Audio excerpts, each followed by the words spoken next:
the idea is that some employees are severed. And what that means is they install a microchip into your brain.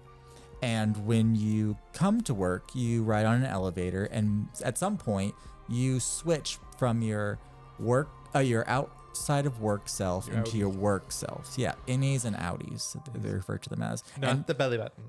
And the innies have no idea what their lives are like outside of work, and vice versa. He has no idea what he does at work. He just hops in the elevator. Next thing you know, he's coming off the elevator. What a life that would be, just to I hop in the car, and then next thing you know, I'm in the parking lot, like in the driveway, coming inside. How would they sever remote workers? Federal remote workers. So it's a little eerie that like you have no idea what you're doing at work. I guess you have to put a lot of faith in that the company is not doing anything illegal. Yeah. But yeah.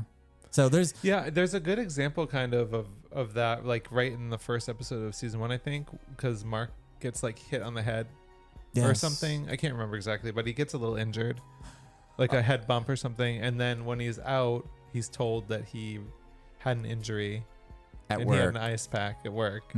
But who knows if that's really what happened? You know, like he doesn't know what happened. Yeah, it was when the first episode was Mark, and he is sitting at his desk, and they hear that there's a new employee, and they need to kind of do the onboarding process, I guess, and ask a bunch of absurd questions to Helly, and she gets upset and throws a stapler or something at him. Yeah, and hits him in the face, and she tries to like get out of there.